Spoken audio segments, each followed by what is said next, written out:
Alrighty, welcome back everyone. We just did a little bit of breakdown on every team in the Big 12, and now it's time to make some predictions. And I have gotten some very funny comments, I'll be honest, over the last couple of days. And to be honest, over the last couple of days, I've realized I will never get mad at anyone for picking anything in any conference, because this is really hard to figure out how these conferences are going to go, especially the ACC yesterday. I'm already rethinking about 10 different decisions I made in that one, but at the end of the day, I'm going to roll with my guns, and then at the end of the year, you guys are more than welcome to make fun of me. But let's get into the Big 12 here, and let's break down my predictions. And this is going to be a weird conference. There's going to be a ton of teams at the top that are going to make it really, really tough to figure out who is the best team in this conference at the end of the day. There are so many teams that will have plenty to say, all the way down there to 7. I think are going to be teams that are going to be in it in November, and it's going to be an absolute nightmare, and figuring it out is going to be absolutely crazy. But I do have Iowa State and Kansas State finding their way to Arlington. I think these two teams, kind of for different reasons, are really, really remarkable teams. When I look at Kansas State, I just see an explosivity that I don't see in other teams. I think they are a team that absolutely can do just about everything you want them to do on the football field. Adding someone like Dylan Edwards helps that a ton. There's no two ways about that. I think J.C. Brown on the outside is going to be a really good player. And then that defensive side of the ball is really solid. Braden Mott is someone that I really think is going to be an awesome player this year. Desmond Purnell holding it down the middle of that defense is huge. And then Jacob Parrish, I think, is the guy on the outside that is really going to separate things. Keenan Garber on the other side of things. They have a really good kind of base of players. It's not necessarily anything that is going to smack you over the head other than Avery Johnson and Dylan Edwards. They're going to be a problem, but overall I think they have enough flash, and then they have the foundation to build around that is going to make them really dangerous. And then Iowa State, I think, is going to have plenty to say this year, but I think it's more because of the experience that they have on their team. I think Rocco Becht coming back as the starter is absolutely huge. You have Jalen Noel and Jaden Higgins. I wrote Jaden Noel down here. Jaden Higgins that absolutely are going to be incredible on the outside and be essentially impossible to stop. You know, you can stifle them just a little bit, but I don't think you're going to stop both these guys on an afternoon. Iowa State returns 90% of its production from the offensive side of the ball, second most in the country, and 80% on the defensive side of the ball, fifth most in the country. So this is a team that doesn't really change that much from last year, and that's usually when you see Matt Campbell really make some noise. So I really like both these teams. I expect them to be facing off in Arlington at the end of the year. I have Utah barely missing out because of some tiebreakers and things of that nature. I do think it's going to be a really good team.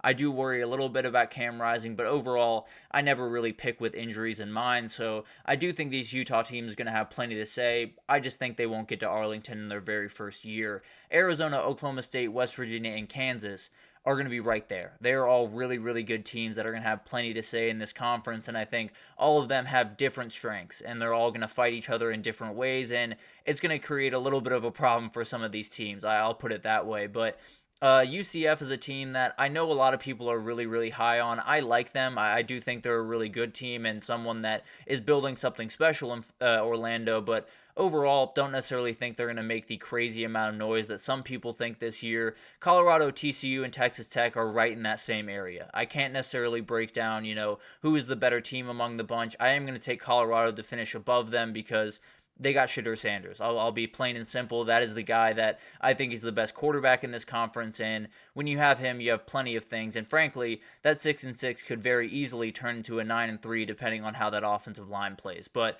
that's obviously something we'll break down as the season goes on. Houston and Baylor are kind of in the same boat. I think they're going to make enough noise with the quarterbacks they have there, but I don't necessarily think it's going to be anything overly special. And then BYU, Arizona State, and Cincinnati are just fighting uphill battles this year. I think it's going to be really tough years for all of those programs, and it'll be interesting to see how they kind of develop over the next couple of years in the Big 12, but I do think 2024 is going to be a rather tough year. But let's get into some postseason awards, and I do have Kansas State winning the whole thing. I think this team is just a little bit different than every other team in the conference. I think those three guys in the backfield are just going to be insanely hard to get a beat on. They're going to be able to play multiple running back sets, which is my favorite set in the entirety of college football. When you can have two running backs on the field, I think it makes you so much more multiple, especially when one of those guys is Dylan Edwards.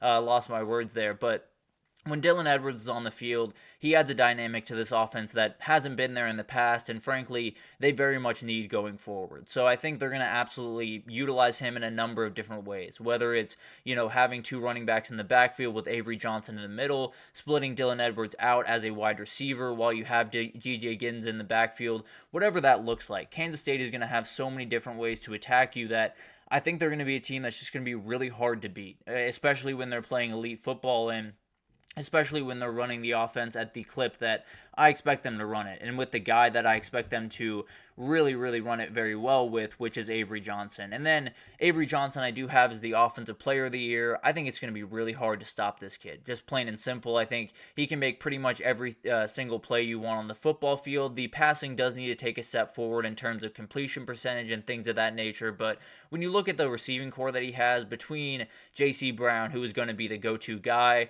Dante Cephas coming over from Penn State after a little bit of a down year, but still a very talented kid, and then Keegan Johnson is just a very professional receiver, just always that third down guy that you can go to with very sure hands. You don't necessarily have to worry about him too much. So I do think he'll take enough of a step forward there to make some noise through the air, and then on the ground is where the money is going to be made. On the ground is where everyone's going to be watching very closely. That mesh spot in a read option is going to be a nightmare for every D end or linebacker that is trying to play it, because you don't want either of those guys to have the ball. Regardless of it's DJ Giddens or Dylan Edwards at that mesh point with Avery Johnson, you don't want any of them. You don't want either of those guys with the ball in their hands, and both those guys are super dangerous regardless of where they go. So overall, I think that's going to be where Kansas State just makes it really tough on these defenses. You can play as many good defenses as you want.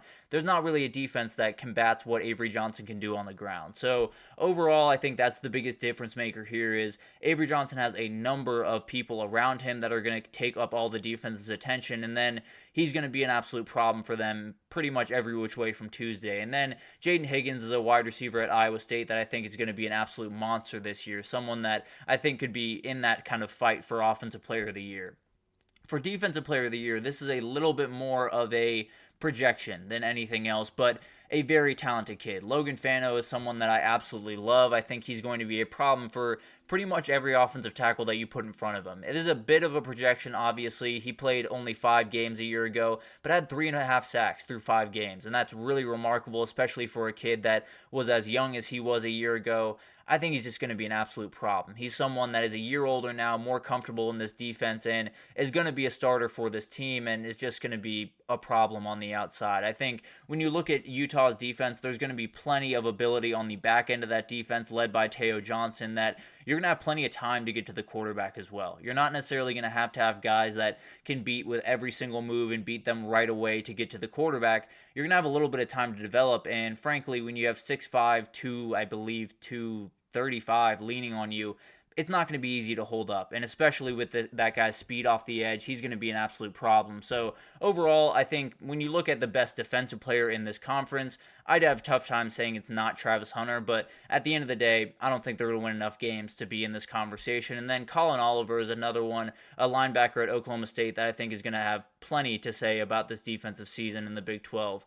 Freshman of the year, I have yet another wide receiver. I've gone through 4 conferences. I picked 4 wide receivers as my freshman of the year, and frankly, it just goes to show you how special this group is. I think Micah Hudson is someone that is going to put together a really good season for Texas Tech, and it was a reason that they brought in, there was only 2 5-stars that were brought into the Big 12 this past year, and it was him and Jordan Seaton over at Colorado. So this kid's going to be special. There's no two ways about that. I could put Jordan Seaton here, but when we talk about these awards, they like to look at stats. They like to look at, receptions, receiving yards, that type of thing. And frankly, I think Micah Hudson might just be leading Texas Tech in receiving yards at the end of the year. So I think he's going to be an absolute monster. Jerlon Miller is another guy, wide receiver at Colorado, that I think is going to have plenty to say here, and definitely a really, really talented player for them.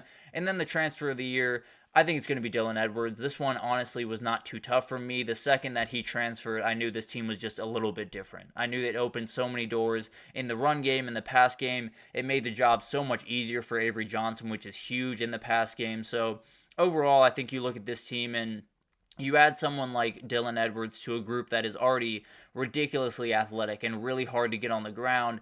it's going to be impossible to get a beat on what this offense is going to do this year. And I think Dylan Edwards is going to be at the center of a lot of it. Whether you want to put him on the outside and motion him in, or play him at running back and motion him out, or you can play around with a million different formations with this kid because he's one of those athletes that is just downright special. And then Dorian Singer, a wide receiver from Utah, I think is going to be huge for them this upcoming year and definitely have plenty to say about what they do this upcoming year. But overall, I do think Kansas State is going to be that team that separates. I think they're going to be that team that just makes life incredibly hard for every defense that they play, and I think they have enough guys on the back end of that of their defense with Jacob Parrish and Keenan Garber that I think they're going to make enough plays. They don't necessarily have to be spectacular on defense. I think they're going to be more than fine, but I think they just have to get the ball where it belongs, which is in the offense's hand, let them work, and let them do what is going to make them special, which is run the ball. So I do think Kansas State's going to be one of those teams that maybe it's, pretty monotonous wins at times. Maybe it's running the ball, maybe it's playing solid defense, but